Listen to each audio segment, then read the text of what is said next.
Renungan Umat dengan judul Perempuan Berperan, berdasar dari bacaan Injil Lukas pasal 24 ayat 9-11 yang demikian. Dan setelah mereka kembali dari kubur, mereka menceritakan semuanya itu kepada ke-11 murid dan kepada semua saudara yang lain. Perempuan-perempuan itu ialah Maria dari Magdala dan Yohana dan Maria ibu Yakobus, dan perempuan-perempuan lain juga yang bersama-sama dengan mereka memberitahukannya kepada rasul-rasul.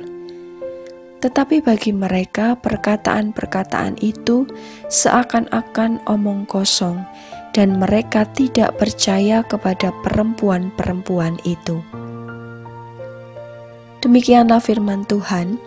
Yang berbahagia ialah setiap orang yang mendengarkan firman Tuhan dan yang memeliharanya. Haleluya. Bapak, Ibu, dan Saudara yang dikasihi Tuhan, hari ini tanggal 21 April, kita memperingati Hari Kartini.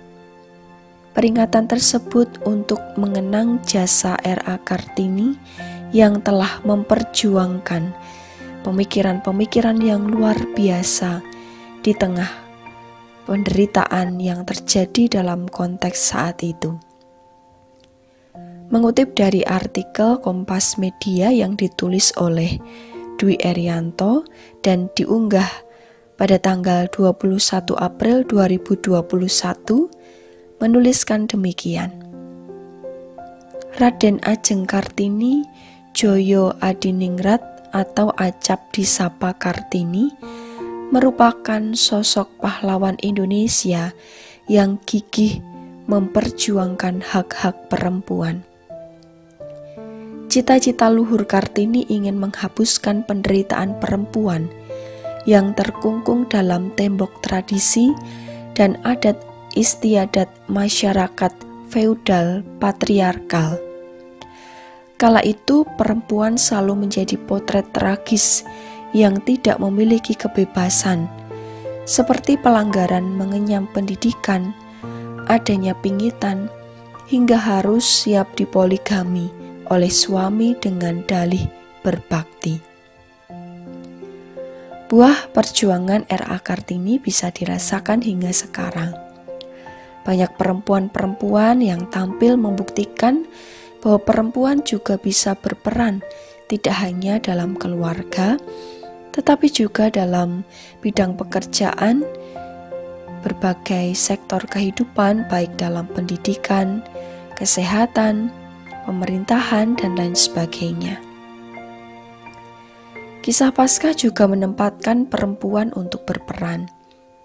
Di tengah ketidakmungkinan karena budaya Yahudi yang patriarki, para perempuan yang disebutkan oleh Injil Lukas ialah Maria dari Magdala dan Yohana dan Maria ibu Yakobus dan perempuan-perempuan lain. Meskipun secara tatanan adat diposisikan sebagai golongan kelas kedua, namun mereka tetap memiliki ruang untuk berperan. Ruang yang pertama adalah ruang untuk berbagi kasih.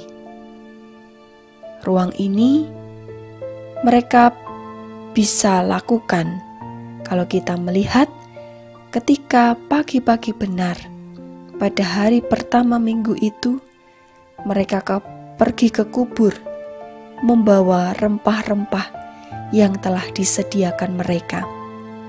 Di ayat yang pertama, para perempuan itu adalah orang-orang yang telah merasakan kasih Tuhan Yesus, dan mereka juga yang mengasihi Tuhan Yesus.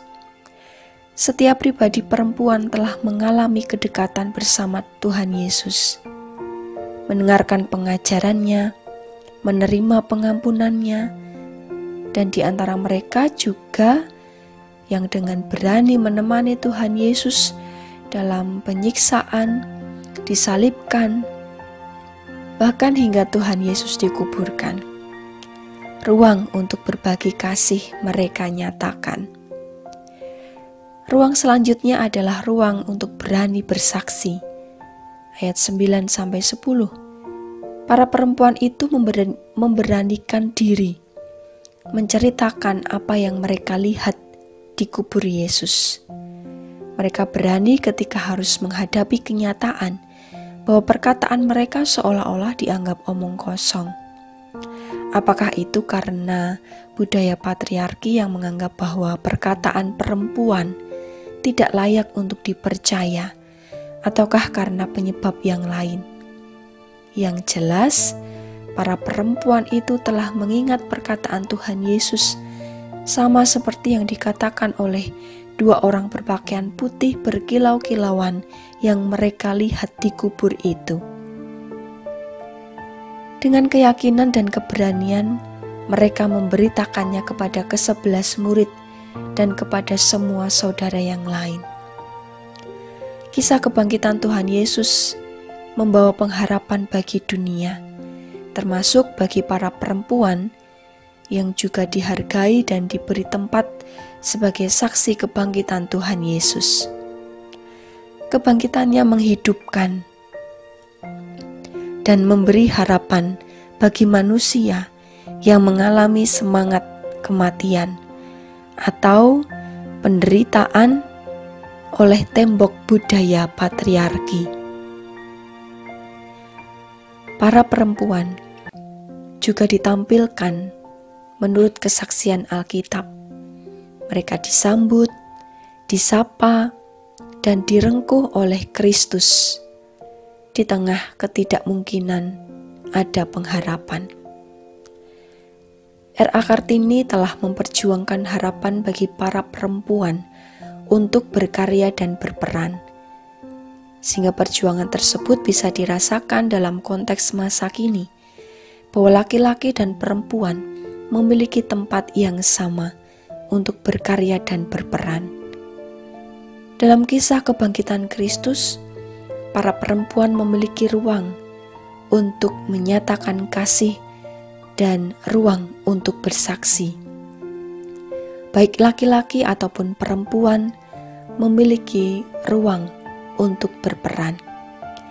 Kiranya peran sebagai laki-laki ataupun perempuan dilakukan dengan motivasi semangat kehidupan, sehingga tidak ada yang saling menjatuhkan.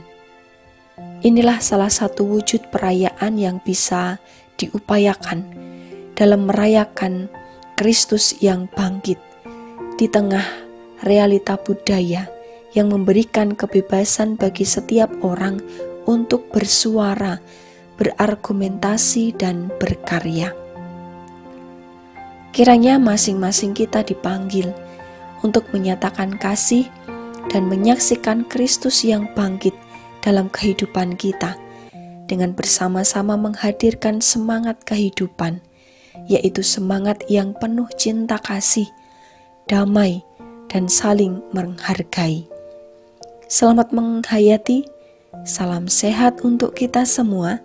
Tuhan Yesus memberkati. Mari kita berdoa. Bapa kami yang bertahta dalam kerajaan surga, kami mengucap syukur atas cinta kasih-Mu yang meneguhkan kami hingga saat ini.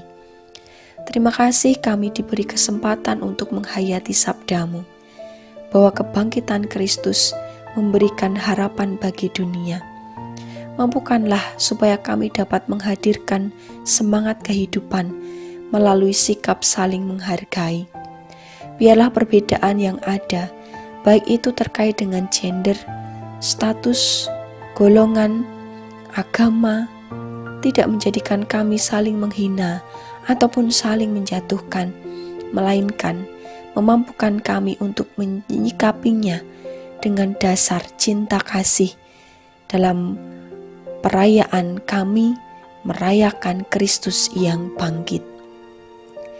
Juga di dalam peringatan Hari Kartini ini, kiranya kami dimampukan untuk menghargai perjuangan R.A. Kartini dan terus menghidupi perjuangannya. Kami berdoa bagi saudara-saudari kami yang sedang menderita sakit penyakit. mengalami pergumulan hidup, juga bagi anak-anak-Mu yang sedang menempuh ujian.